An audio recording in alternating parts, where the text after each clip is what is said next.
पुनरुत्थानाच्या दिवसाची आशीर्वादित सभा आली आहे.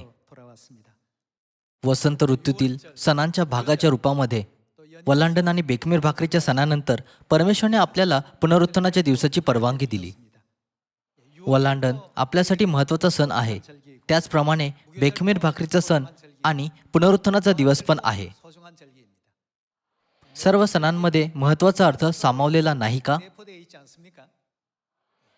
नीतिमानांचे पुनरुत्थान आणि अनीतिमानांचे पुनरुत्थान आहे, ज्याचा शेवटी सर्व मनुष्यांना सामना करावा लागेल. मला आशा आहे की आपण सर्व नीतिमानांच्या पुनरुत्थानामध्ये भाग घेण्यामध्ये सक्षम होऊ आणि सार्वकालिक स्वर्गीय घरामध्ये उचलले जाऊ. जसे की दुष्ट मेलेले आहेत म्हणून त्यांनाही पुनरुत्थानाची संधी दिली जाते. मात्र अनीतिमानांच्या पुनरुत्थानानंतर परमेश्वराचा न्याय आणि सार्वकालिक दंड आहे. जेव्हा आपण याबद्दल विचार करतो तेव्हा आपल्याला याची जाणीव नाही व्हायला पाहिजे का की आपण दुष्टांच्या पुनरुत्थानामध्ये कधीही सहभागी नाही घेतला पाहिजे? नीतिमान आणि अनीतिमानांच्या पुनरुत्थानामध्ये परमेश्वराची इच्छा आहे, ज्यांनी म्हटले, ज्याच्या त्याच्या कृत्याप्रमाणे वेतन मिळेल. काही लोक विचार करतात की कोणालाही कळणार नाही की त्यांनी काय केले आहे आणि वेळेसोबत नष्ट होईल. मात्र आत्मिक जग कधी नष्ट होत नाही. मागील वेळेमध्ये जे काही नोंद केलेले होते आपण ते पाहू शकत नाही का? जर वेळ गेल्यावर सर्व काही नष्ट होऊन जाते तर असे व्हिडिओ देखील अजिबात नसायला पाहिजे. मात्र विज्ञानाच्या विकासामुळे 10 वर्षापूर्वी, 20 वर्षापूर्वी किंवा 30 वर्षापूर्वी झालेल्या गोष्टींची नोंद आजही अस्तित्वात आहे. हे अशक्य आहे की येथे उपस्थित तुमच्यापैकी कोणी 200 वर्षापूर्वी राहत होते. तुम्हा सर्वांचे वय 100 वर्षापेक्षाही कमी असतील. मग तुमच्याकडे 50 वर्षापूर्वी जे झाले त्याची नोंद आहे का? जरी आपण त्यांना विसरून जातो तरी पण त्यांच्या नोंदी अगदी तशाच राहतात. परमेश्वराने आजच्या विज्ञानाच्या माध्यमातून आधीच सिद्ध केले आहे की गोष्टींची नोंद केली जाऊ शकते.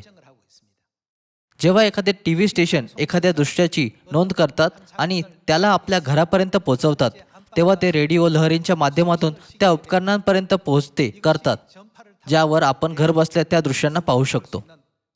जरी आपली घरे टीव्ही स्टेशनपासून खूप दूर असेल तरी देखील या दृश्यांना आपल्यापर्यंत पोहोचवले जाऊ शकते, म्हणजे आपण त्यांना पाहू शकू. जर आपल्याकडे मनुष्यांच्या जगामध्ये असे उपकरण आहेत तर 4 आणि 5 मितीय जगामध्ये यांचे असणे किती सहज असेल. याचा अर्थ हा आहे की ज्या प्रकारे आपण कार्य करतो त्याचबरोबर आज आपण आपल्या विश्वासाच्या जीवनामध्ये जे काही कार्य करतो त्याला मिटवले अथवा नष्ट नाही केले जाऊ शकत. त्यामुळे आपण प्रत्येक दिवशी आणखी सुंदर आणि कृपापूर्ण जीवन जगले पाहिजे, जे परमेश्वराच्या दृष्टीमध्ये स्वर्गाच्या सार्वकालिक राज्यामध्ये प्रवेश करण्याच्या योग्य आहे. सर्व लोकांनो, आपण जेवढे दिवस जगतो त्यांची मोजणी करण्याचा प्रयत्न करा. जसे की एका वर्षामध्ये 365 दिवस असतात. जर आपण 10 वर्षांपर्यंत जगतो तर त्याचा अर्थ आहे की आपण 3650 दिवस जगतो. आणि जर आपण 20 वर्ष जगतो तर याचा अर्थ आहे की आपण जवळपास 7000 दिवस जगतो. खरोखर या जगामध्ये आपले जीवन खूपच लहान आहे. इतक्या कमी आयुष्यामध्ये आपण पश्चाताप केला पाहिजे. जरी आपण आपल्या जीवनातील प्रत्येक मिनिट परमेश्वराचे भय बाळगण्यात आणि चांगल्या गोष्टींची पेरणी करण्यात घालवला तरीही हा पुरेसा वेळ होणार नाही.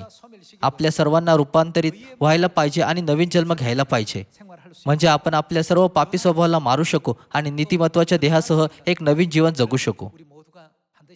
नीतिमानांचे पुनरुत्थान आणि अनीतिमानांचे पुनरुत्थान ही बाब बायबलच्या 66 पुस्तकांमध्ये लिहिलेली शिकवण आहे. ही सत्यामधील मूळ शिक्षणापैकी एक होती, ज्याला प्रथम चर्चच्या समयामध्ये चर्च ऑफ गॉडने नेहमी सांगितले होते. हेच कारण आहे की प्रथम चर्चच्या संतांनी देखील एकमेकांना नीतिमानांच्या पुनरुत्थानामध्ये भाग घेण्यासाठी प्रोत्साहित केले, अनीतिमानांच्या पुनरुत्थानामध्ये नाही. मोशेने पापाच्या क्षणिक सुखाला निवडले नाही, पण त्याने जीवनाचा खरा मार्ग निवडला, जरी तो एक असा मार्ग होता ज्यामुळे त्याला परमेश्वराच्या लोकांसोबत दुःख उचलावे लागले. योग्य मार्गावर चालत असताना त्याला क्षणिक शारीरिक वेदना सहन कराव्या लागल्या. एसावसारख्या लोकांनी या जीवनातील क्षणिक सुख व मनोरंजनासाठी जे सार्वकालिक आहे त्याचा त्याग केला. मात्र विश्वासाचे अनेक पूर्वज होते ज्यांनी एसावच्या जीवनाच्या उलट आपले जीवन घालवले होते. ते बायबलमध्ये नोंद केले गेले आहेत. जरी ते 1000 वर्षापूर्वी राहत होते. रोमकरास अध्याय 15 नुसार त्यांच्या जीवनाबद्दल बायबलमध्ये का लिहिलेले आहे? जे काही शास्त्रात पूर्वी लिहिलेले ते सर्व आपल्या शिक्षणाकरिता लिहिले. आपण हे नाही पाहत आहोत का की 3500 वर्षांपूर्वी लोक कसे राहत होते, जरी 3500 वर्ष आधीच निघून गेली आहेत? मग तुम्हाला वाटत नाही का की शेकडो वर्षापूर्वी झालेल्या घटनांना स्वर्गाच्या राज्यामध्ये पाहिले जाऊ शकते? जसे की परमेश्वर प्रत्येकाला त्याच्या कृत्याप्रमाणे वेतन देतील. मला आशा आहे की या वर्षीचा पुनरुत्थान दिवस एक कृपापूर्ण आणि सार्थक दिवस होईल, जो आपल्याला कधीही अनितिमानांच्या पुनरुत्थानात नाही पण नीतिमानांच्या पुनरुत्थानात भाग घेण्यासाठी मार्गदर्शन करेल. या प्रेषितांचे पुस्तक अध्याय 24 वर जाऊ. प्रेषित पौलाच्या विरोधातील आरोप सुभेदाराकडे आणले गेले. आरोप लावल्यानंतर प्रेषित पौलाने सुभेदारासमोर आपल्या विश्वासाबद्दल सांगितले. चला प्रेषितांची कृत्ये अध्याय 24 वचन 15 वाचू. आणि नीतिमानांचे व अनितिमानांचे काय होईल? पुनरुत्थान होईल. अशी जी आशा ते धरितात तीच आशा मी देवाकडे पाहून धरितो. ह्यामुळे देवासंबंधाने व माणसांसंबंधाने माझे मन सतत शुद्ध राखण्याचा मी यत्न करीत असतो. कारण त्याला माहीत होते की एका चुकीमुळे देखील तो अनितिमानांच्या पुनरुत्थानात सहभागी होऊ शकतो. त्याने आपल्या आजूबाजूच्या लोकांसाठी उदाहरण बनून नेहमी परमेश्वराच्या दृष्टीने न्यायी, प्रामाणिक आणि नीतिमान जीवन जगण्याचा सर्व परीने प्रयत्न केला. दुसऱ्या शब्दामध्ये त्याने त्याचा अत्यंत दृढ विश्वास स्पष्ट केला. तो परमेश्वराच्या शिकवणीचे पालन करून जगत आहे यावर जोर देऊन त्याने म्हटले, मी नियमशास्त्राविरुद्ध असे काहीही केले नाही की मला न्यायसभेपुढे याप्रमाणे उभे राहावे लागेल. असे म्हणून त्याने नीतिमान आणि अनितिमानांच्या पुनरुत्थानाचा उल्लेख केला. या आपण प्रकटीकरणाचे पुस्तक अध्याय 20 वर जाऊ. आज पुनरुत्थानाचा दिवस आहे. त्यामुळे आपल्याला पुनरुत्थानासोबतच परिवर्तनाच्या बाबत विचार करण्याची गरज आहे. या आपण प्रकटीकरण अध्याय 20 वचन 11 पाहू. नंतर मोठे पांढरे राजसन व त्यावर बसलेला एक जण माझ्या दृष्टीस पडला. त्याच्या तोंडापुढून पृथ्वी व आकाशही पळाली, त्यांकरिता ठिकाण उरले नाही. मग मृत झालेल्या लहान थोरांना मी राजसनासमोर उभे राहिलेले पाहिले. त्यावेळी पुस्तके उघडली गेली. तेव्हा दुसरे एक पुस्तक उघडले गेले. ते जीवनाचे होते. आणि त्या पुस्तकांमध्ये जे लिहिले होते त्यावरून मृतांचा काय करण्यात आला? त्यांचा न्याय ज्याच्या त्याच्या कृत्यांप्रमाणे ठरवण्यात आला. कशाप्रमाणे? त्यांच्या कृत्यांप्रमाणे. जरी त्यांनी केलेले कृत्य चांगले असो किंवा दुष्ट, आणि ते पवित्र जीवन जगले की नाही, हे सर्व कृत्य त्यांच्या कृत्यांप्रमाणे पुस्तकांमध्ये लिहिण्यात आले आहे. आणि जशी पुस्तकांमध्ये नोंद करण्यात आली आहे त्याप्रमाणे त्यांचा न्याय केला जाईल.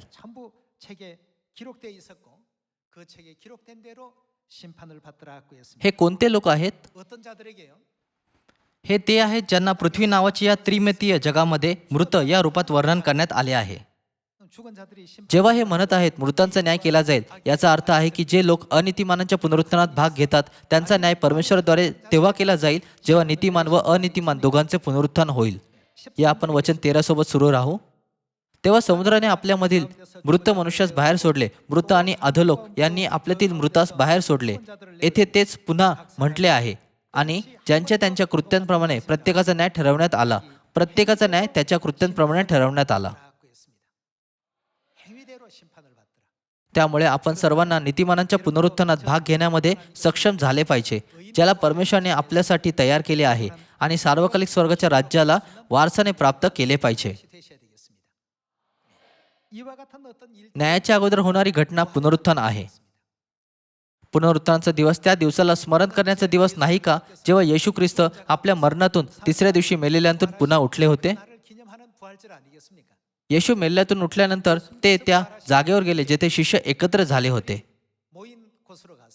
येशूच्या पुनरुत्थानानंतर थोमाने म्हटले, मी अजूनही येशूच्या पुनरुत्थानावर विश्वास करू शकत नाही. असे यामुळे होते कारण की येशूला अगोदरच वधस्तंभावर खेळण्यात आले होते आणि साधारणपणे हे समजले जात होते की जे लोक येशूवर विश्वास करतात त्यांनाही वधस्तंभावर खेळले जाईल. 조차도 십자가에 못 박아야 되겠다는 이런 어떤 तसेच त्यांना वधस्तंभावर खेळून फक्त 3च दिवस झाले होते. 예수님께서 십자가에 못 박히시고 이제 부활하신 지 3일 येशू अमाऊसच्या मार्गावर आपल्या 2 शिष्यांसमोर प्रकट झाले आणि मरिया मग्दलिया समोरही थोमाने याबद्दल ऐकले होते. 나타나시고 그런 이제 상황을 토마도 이제 मात्र त्याने म्हटले, मी अजूनही यावर विश्वास करू शकत नाही. तुम्हाला खात्री आहे का की तुम्ही चुकला नाहीत? 들이 좀 뭔가 잘못 본 거 아니에요? या बातमीवर थोमाची अशी प्रतिक्रिया होती. 있을 때 그날은 त्या दिवशी थोमाही त्या जागेवर होता जेथे शिष्य एकत्र जमले होते. 방문은 이제 सर्व दरवाजे बंद असून कुलूप होते. पण अचानक येशू त्यांच्यासमोर प्रकट झाले. शिष्य घाबरले.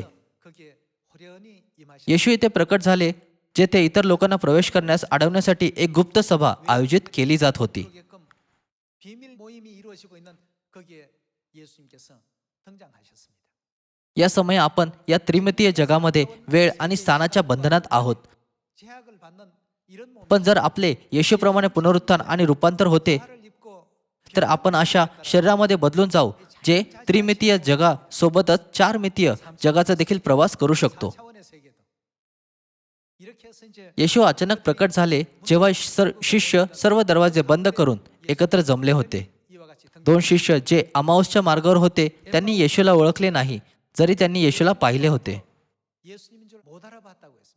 जर त्यांनी शेवटच्या वेळेस येशूला पाहून 30 किंवा 40 वर्ष झाले असते तर हे समजू शकलो असतो. 봤다면 이해가 됩니다. मात्र अजून 3च दिवस झाले होते. 3일. त्यांनी अगोदर तर त्यांना ओळखले नाही, पण त्यानंतर जेव्हा येशूने भाकर मोडली आणि त्यांना दिली तेव्हा त्यांचे आत्मिक डोळे उघडले आणि त्यांनी येशूला ओळखले. 보게 되었더라. आपण खात्री करू शकतो की येशू ख्रिस्ताचा देह आत्मिक देहामध्ये बदलला होता जो सर्व निर्बंधापासून मुक्त होता. 대신 사실을 확인해 볼 수가 있겠습니다. भविष्यामध्ये जेव्हा आपण पुनरुत्थानाच्या शक्तीमध्ये भाग घेणार तेव्हा आपल्याकडे 3मितीय जगातील शरीर नसतील. 차원의 어떤 몸을 갖는 것이 आ니죠. हे जेव्हा होईल तेव्हा ते जे अनितिमानांच्या पुनरुत्थानामध्ये सहभागी होतील सार्वकालिक अग्नीच्या भट्टीत जातील आणि ते जे नीतिमानांच्या पुनरुत्थानात सहभागी होतील ख्रिस्ताच्या मौल्यवान रक्ताद्वारे आत्मिक प्राण्यांमध्ये बदलून जातील, म्हणजे आपल्या मूळ दशेमध्ये परत जाणार ज्यामध्ये आपण सार्वकालिक देवदूतांच्या जगामध्ये आधी होतो. 그 신령한 신령체로 다시금 이제 전환 입게 된다는 것입니다. पितांनी आपल्या सत्याच्या पुस्तकामध्ये हे लिहिलेले आहे. 그렇게 이제 기록이 되어 있습니다. 3मितीय जगाला सोडल्यानंतर 저는 3차원의 आपण 5मितीय जगामध्ये जाणार आणि 4मितीय जगामध्ये देवदूतांवर शासन करणार. 4차원에 있는 천사들을 सर्व लोकांनो, हा अद्भुत वेळ फार दूर नाही, 여러분 पण जवळच भविष्यामध्ये हे आपल्यासाठी वास्तविकता बनेल. 어떤 시간이 이제 멀잖아 우리에게. तर ज्याने आपले हृदय निरर्थक आणि नगण्य बाबींनी आकर्षित होतात जे फक्त या पृथ्वीशी निगडीत आहेत, तेव्हा आपण सार्वकालिक आणि वैभवशाली गोष्टींना एका बाजूला ठेवून दिल्या पाहिजे का? 빼앗겨서 저 영원하고 대단한 일을 뒤로 물릴 आपण 수 असे 있게 नाही होऊ दिले पाहिजे. 그렇게 해서는 안 되죠. येशूने थोमाला जो शंका करत होता म्हटले, तो आपले बोट इकडे कर व माझे हात पहा व आपला हात 만져봐라. करून माझ्या कुशीत घाल. थोमा जो विचार करत होता की तो भ्रमात आहे त्याने तेच केले जे येशूने त्याला करण्यास सांगितले होते आणि पाहिले की त्याच्याकडे खरोखर खिळ्यांचे आणि भाल्यांचे व्रण होते. 그래서 과연 나의 주시며 थोमा आश्चर्यचकित झाला व त्यांना म्हणाला, हे माझे प्रभू व माझा देव. 신이 अशा प्रकारे येशूने आपल्या सर्व शिष्यांना आणि इतर सर्व लोकांना 40 दिवसांपर्यंत सांगितले की त्यांचे पुनरुत्थान झाले आहे आणि त्यानंतर जैतून डोंगरावर त्यांचे स्वर्गारोहण झाले. 성천에 올리워 가시죠. या सर्व गोष्टी आपल्या सामान्य ज्ञानाचा भाग नाहीत. 어떤 일들은 या 3मितीय जगामध्ये पृथ्वीच्या गुरुत्वाकर्षणाद्वारे सीमित आपल्या शरीरासोबत याचा आपल्यासाठीही काहीच अर्थ नाही. 상식적으로 이해할 수 있는 असे यामुळे आहे कारण की येशू आपल्या मूळ आत्मिक स्वरूपात म्हणजे परमेश्वराच्या रूपात रूपांतरित झाले होते जे एका वेगळ्या मितीय जगाशी संबंधित आहे. 그렇다면 मग याचा अर्थ आहे की आपल्या शरीराचे देखील ख्रिस्ताप्रमाणे आत्मिक देहामध्ये परिवर्तन होईल. 일어나게 됩니다. जे लोक अनितिमानांच्या पुनरुत्थानात सहभागी होतील त्यांना युगानुयुग दुःख भोगावे लागेल. 이제 우리 하나님 मात्र सियोनचे सर्व लोक ज्यांच्या पापांचे प्रायश्चित्त ख्रिस्ताच्या रक्ताद्वारे केलेले आहे आणि ज्यांना सणांद्वारे पवित्र केलेले आहेत ते स्वर्गामध्ये युगानुयुग राज्य करण्याचे गौरव प्राप्त करतील. 왕노릇하는 याला मनामध्ये ठेवून की आपण या प्रकारच्या गौरवात प्रवेश करणार कृपया पहिले करंथीकरासचे पुस्तक अध्याय 15 पाहू. 하시면서 고린도전서 우리 अध्याय 15 वचन 45 म्हणते, 15장 45 त्याप्रमाणे असा शास्त्रलेख आहे की पहिला मनुष्य आदम जिवंत प्राणी असा झाला, शेवटला आदम जिवंत करणारा आत्मा असा झाला. तथापि जे आध्यात्मिक ते प्रथम नाही, प्राणमय ते प्रथम, मग जे आध्यात्मिक ते. 육이 있는 자요.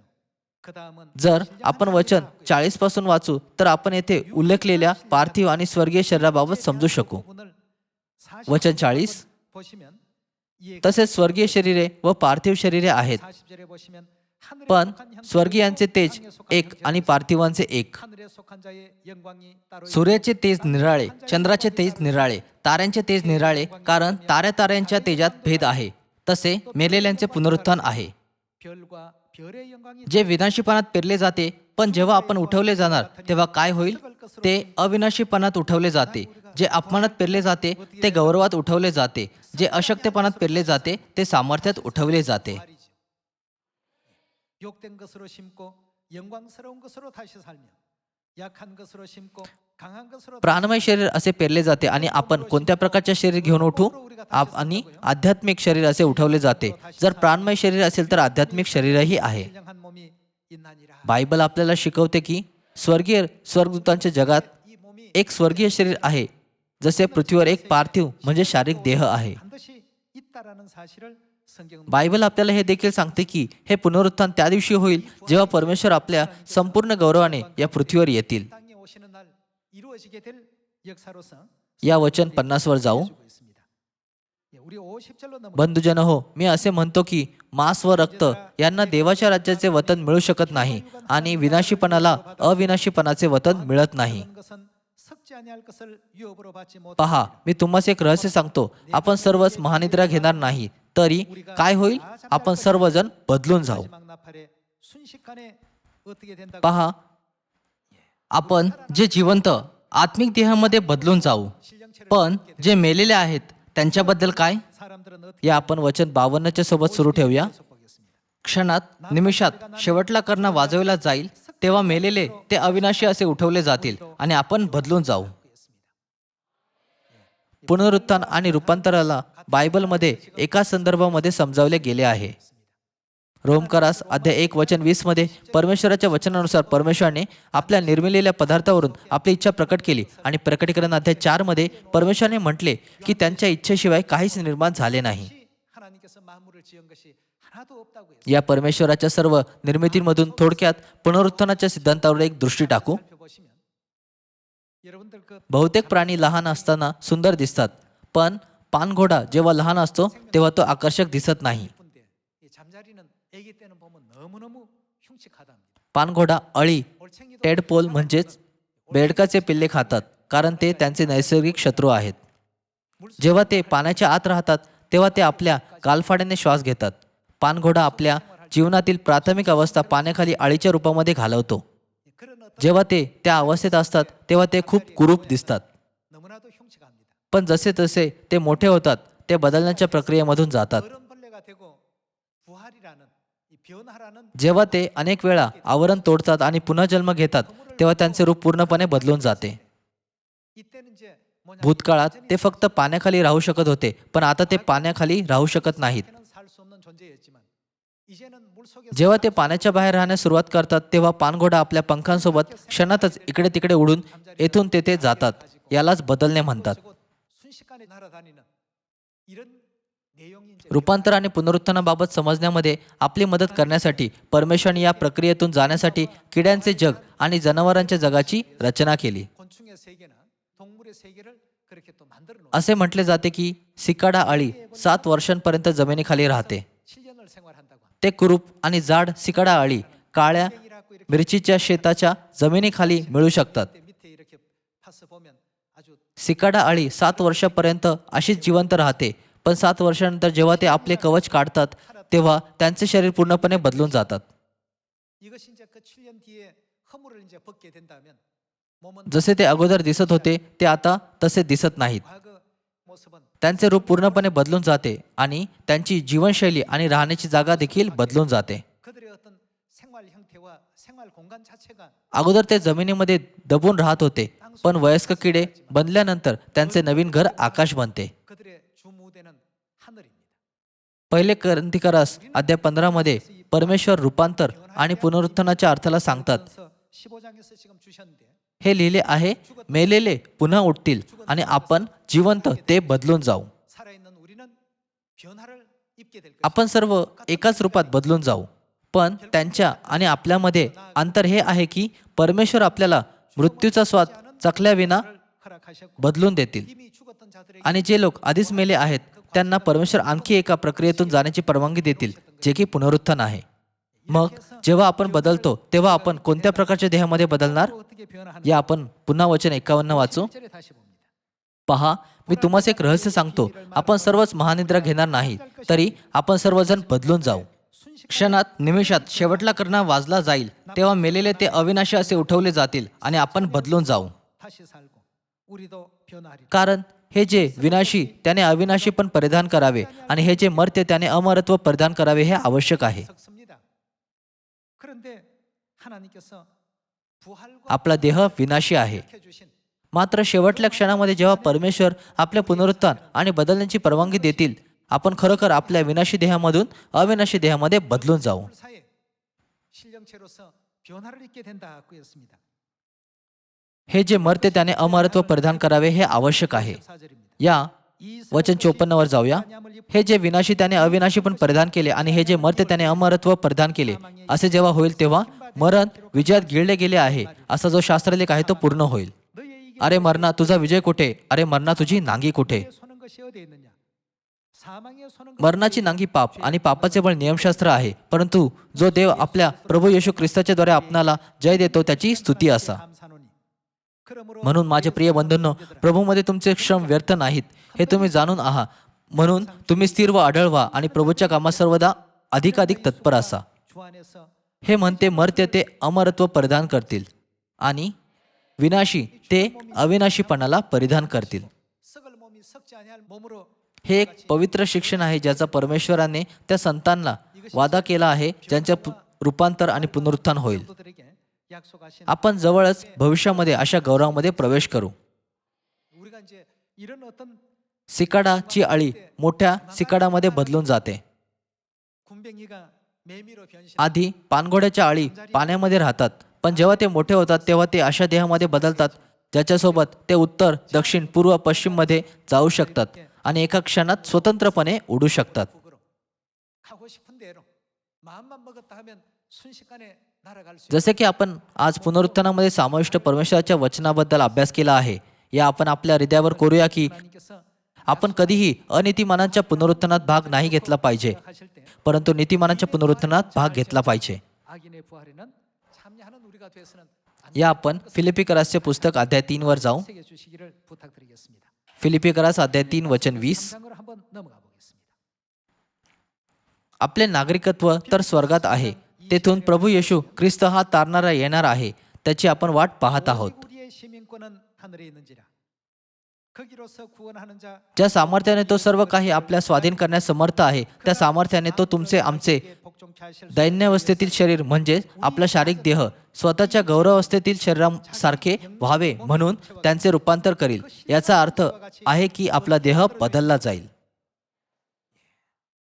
सर्व लोकांनो, हा क्षण खूप जवळ आहे. 여러분 이렇게 되는 그 순간 मग आपण विश्वामध्ये काय करणार? 이렇게 된다면 우주 세계 पिताने आपले पुस्तक स्वर्गदूतों की दुनिया से आए मेहमान मध्ये लिहिले की आपण सीमित स्थानात बद्ध राहणार नाहीत, 어떤 곳이든 아버지 어머니께서 पण संपूर्ण विश्वात उत्तर, दक्षिण, पूर्व, पश्चिम मध्ये स्वतंत्रपणे प्रवास करणार, जे पिता आणि माता आपल्याला देतील.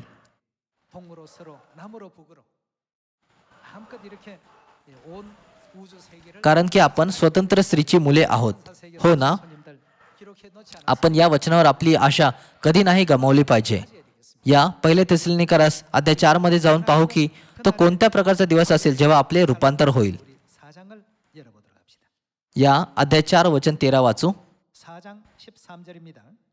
बंधुजन हो, झोपी गेलेल्या लोकांविषयी तुम्ही अजाण नसावे अशी आमची इच्छा आहे, यासाठी की ज्यांना आशाच नाही अशा बाकीच्या लोकांसारखा तुम्ही खेद करू नये.